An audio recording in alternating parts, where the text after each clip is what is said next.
Um, so God said to me in 2019,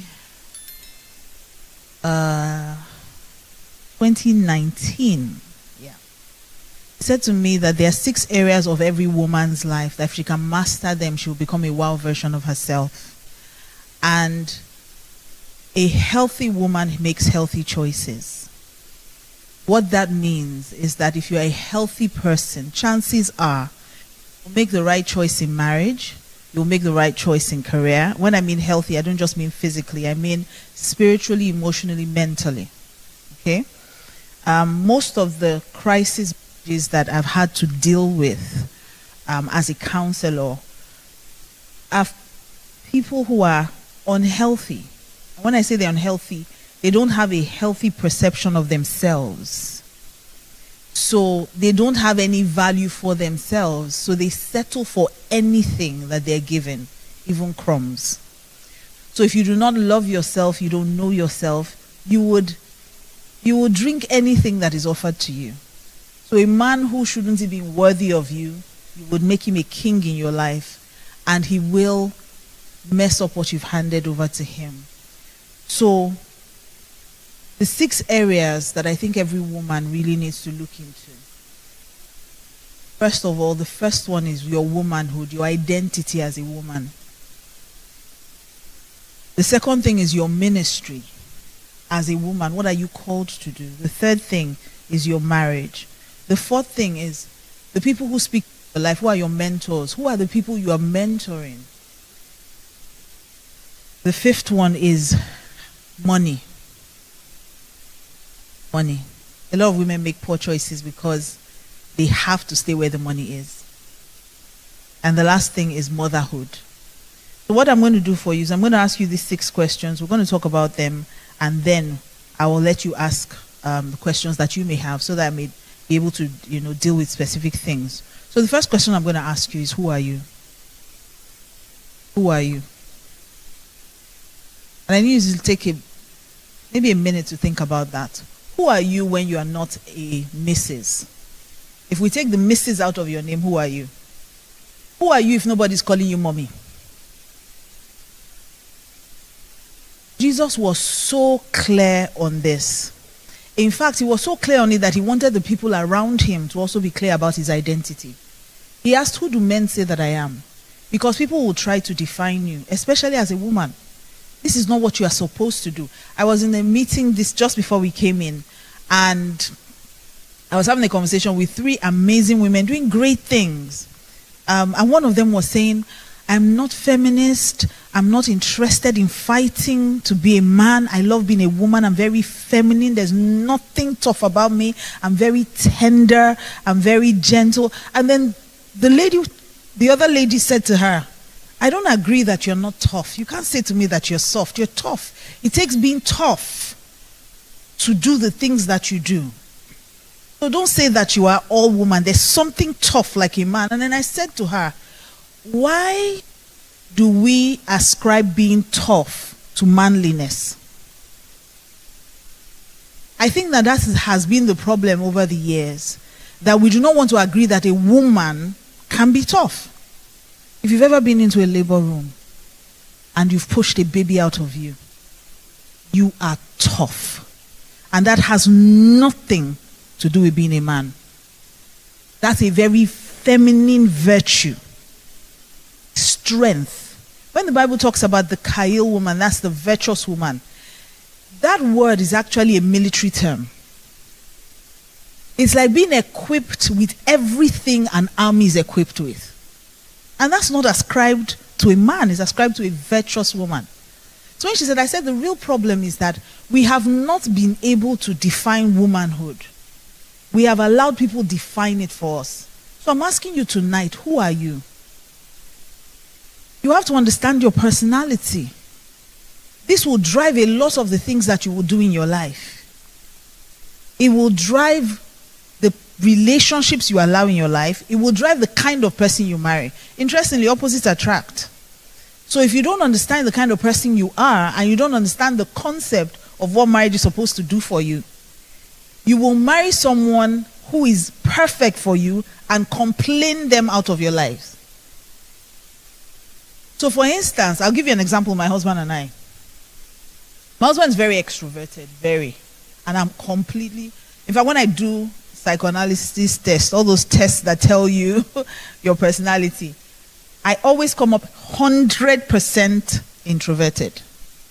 100%, not 99, not 98, 100%. Which means that I would rather be curled up in my bed right now under a duvet than be with human beings. That's how introverted I am. Now, because my husband is extroverted, he needs people around him. And when you first get married, or because opposites attract, it's such a beautiful quality. Oh, he likes people. Oh, how is he so comfortable around people? Oh, he's such a talker. Oh, thank God he talks, because I don't really have anything to say. Then a few months after that, opposites start to frustrate. He begins to irritate you. Because why is he so messy? Why is he so talkative? Why can't you just stay indoors? You're literally outside all the time. Why are you so energetic? Can't you rest? Can't you stop? You start with all the can't yous and you start fighting. But you see, if you can survive that season and understand that what God is trying to do is use those weaknesses of you not liking people, and he's bringing your husband's strength of loving people. If you can endure that frustration and move into the next sweet spot, right, where you now begin to exchange. So now, even though originally I was not the kind of person who liked people, now I find myself in situations where I'm among people and I'm actually beginning to enjoy them. I'm enjoying conversations, I'm enjoying relationships, I'm beginning to understand the value of them. Now imagine if I didn't patiently wait through the frustration stages. I give you many examples. When I got married, my husband was what we call, because you also have money personalities. Okay? So my husband is what you call a spender. No, my husband is a big spender. Doesn't fall into the category of spender. It's a big spender. And I'm a saver. I don't understand how someone can spend all that they have. It just never makes sense. I don't think it will ever make sense to me, but it just never made sense to me. So imagine being a saver and being married to a spender. Imagine, I love the fact that he could just, spend money, live large. My husband believes in let's enjoy life. Life is for living. All this saving yourself. What if Jesus comes tomorrow? Who gets the money? And initially it seemed like a very nice thing until it began to frustrate me. Because from the minute we met, we had a joint account, which was our agreement. All our money would be together. And I'm saving, he's spending. And he's buying unreasonable things. My husband will go out and buy a dog and come back and tell me, and I'll say, okay, you came back with 2 dogs. Why didn't you buy one? Because if one is lonely, he will die. I'm like, that made sense to you? Like, yes. And he can sell, like I said, because he's extroverted, so he can sell ice to an Eskimo. My husband would tell me, I'll give you a perfect example. First time we moved into our home, my husband said to me, I understand that quality time is your love language. And I enjoy being with you. But I also like to play pool. So I feel like if we buy a pool table, I'll be able to play with the guys, but I will still be spending time with you, which is my focus. Everybody wants that. So I said, okay, let's buy the pool table.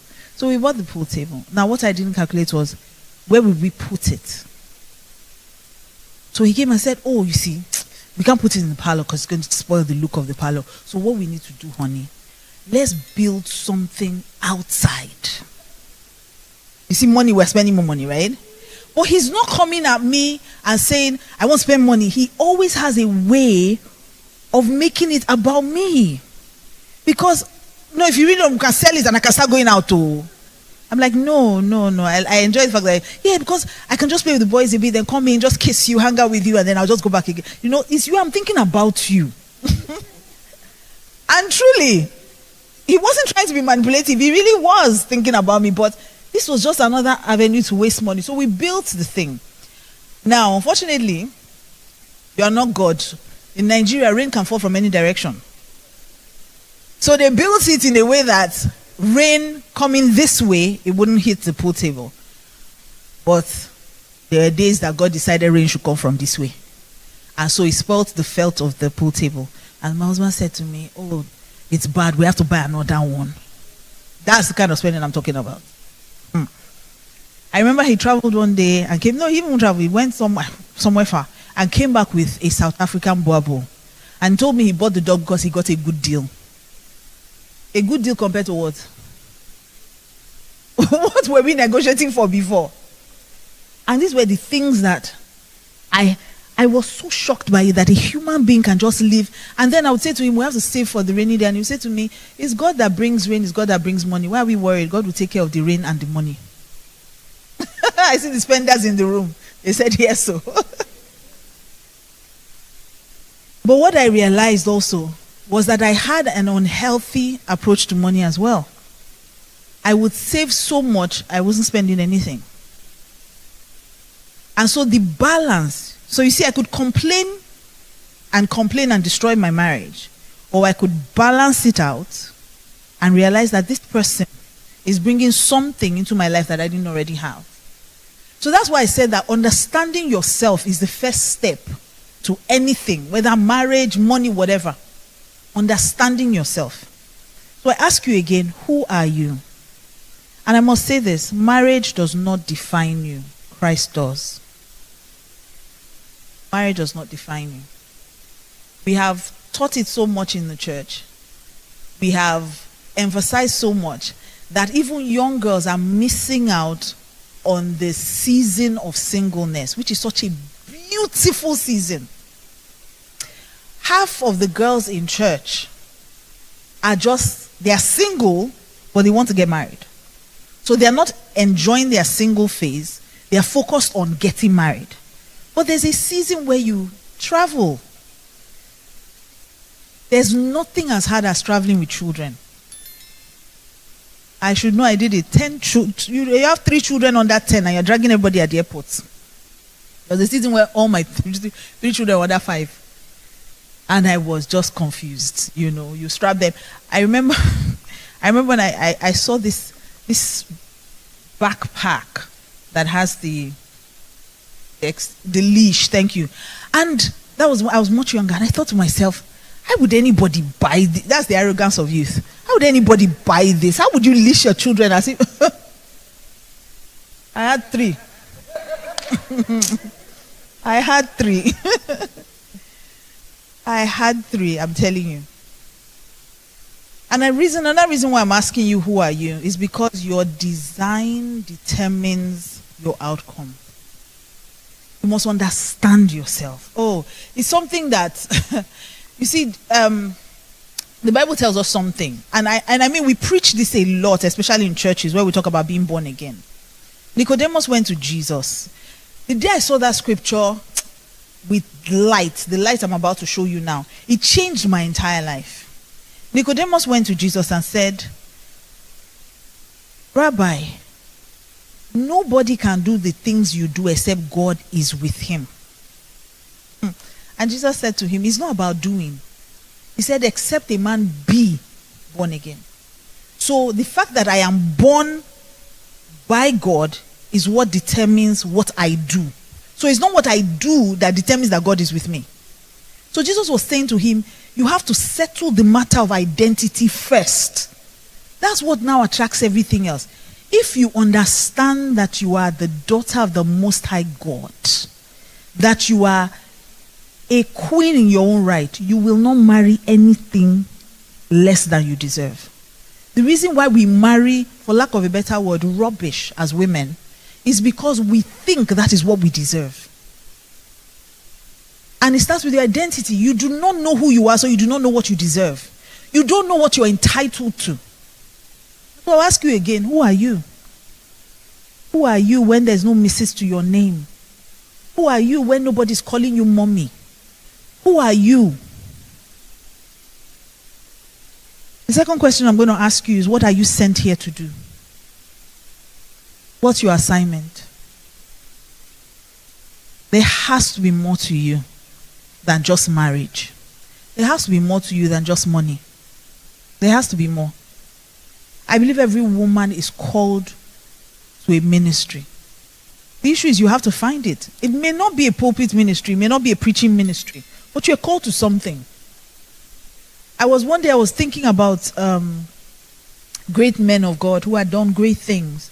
And then I was thinking of Billy Graham. I think it was that the season where he just passed. And they were doing a lot of documentaries, if you can remember at that time. There were lots of documentaries being done on him and telling his story and everything. And I was just thinking to myself, this man, he would stand in stadiums preaching the gospel, preaching to presidents, preaching to the queen. He did so much. And I asked myself, I said, who was his mother? Who was his mother? She probably raised him without the complete knowledge of who she was raising. Now that's ministry.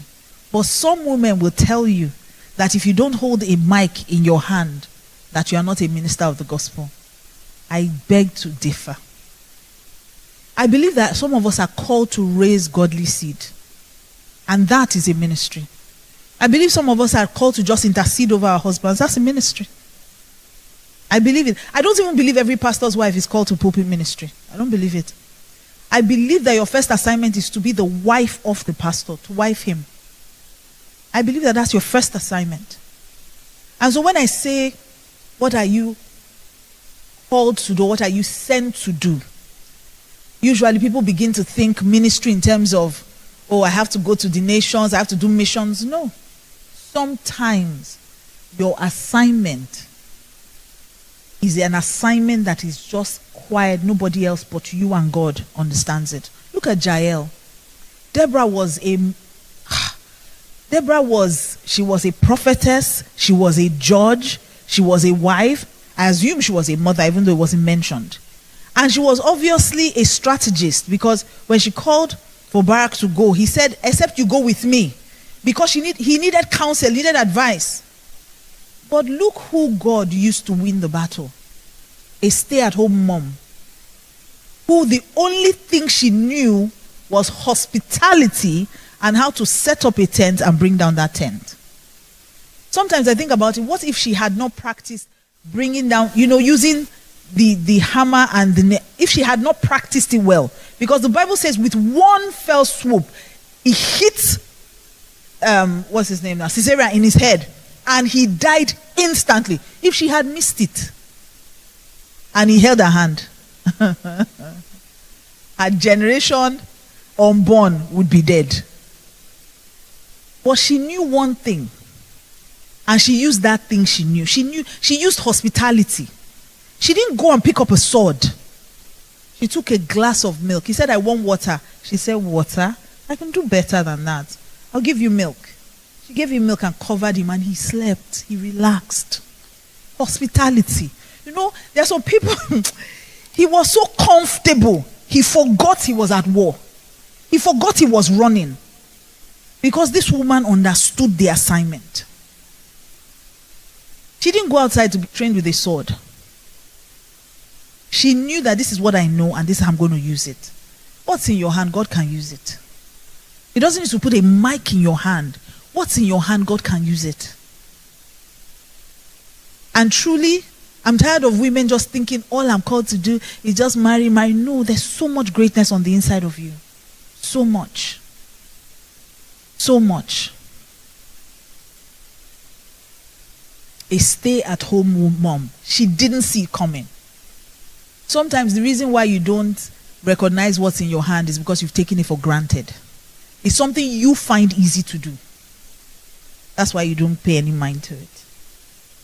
So the first question is, who are you? Second question is, what are you sent to do?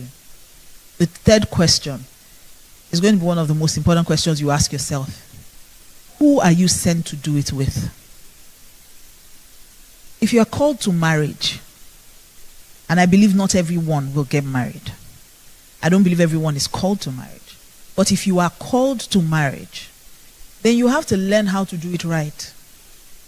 By first picking. I hear a lot of women fight about submission, and this is my take on the issue. Submission is never the issue. It's selection. Submission always starts with selection. If you pick right, if you pick a man that loves you, a man that pampers you, A man that every decision he makes is for your good. There's nothing he will tell you to do that you won't do. I'm telling you, there's nothing. You see, we don't really have a problem with submission. We have a problem with who we are submitting to. How many of you drive in the room? How many of you drive? Can I see your hand? Thank you. How many of you have gotten to a traffic light and the light turned red and you said, me, submit to this stupid, this is an inanimate object. How can he tell me what to do? How many of you will run that red light? Nobody. So you have a problem with submission. You have a problem with the person you're submitting to. And I have a problem with the fact that you chose someone you cannot submit to. And that's why I said it all starts with identity. If you know who you are, you will know who to pick. You won't marry somebody you can't respect. You won't marry somebody you can't trust his decisions. You won't marry somebody who won't look out for you. So, who are you sent to do whatever you are sent to do it with? Who is the person? That's what you need to ask yourself. And picking right is 80% of the job. You pick right, that's the first step. The second step is that you now have to do the right things in that marriage to make it work. Because you can pick the right person and through your wrong actions, you can lose them. Because I've seen women married very good men and they drive them with bad attitudes. You become entitled because he treats you well. I've seen it happen over and over again. I've also seen women marry a man and move from being his wife to becoming his mother. And I can tell you, no man wants to marry his mother. The only thing they do. That's why they compare you to their moms and say, well, my mother did this, my mother did that.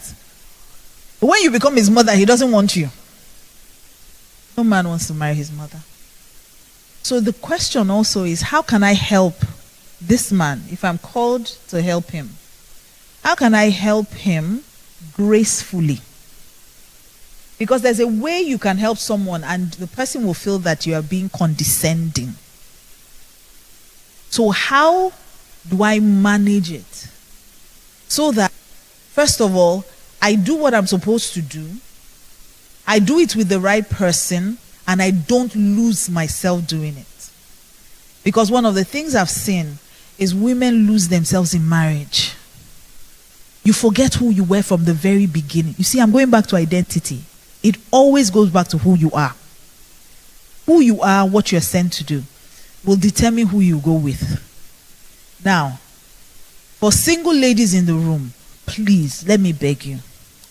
Do not marry a man who doesn't have a large enough vision to accommodate yours.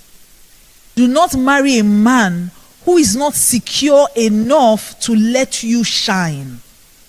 Do not marry a man who will not only let you fly, but help you fly. The man must help you fly. He must be content to see you do well. You can't marry a man that's jealous of you. I've seen too many homes broken because people are in competition. If he's doing great and I'm doing great, we'll both be happy. And that's what God had in mind. So the person you go with is important. Person you go with, I've seen so many women get married and all their dreams dead.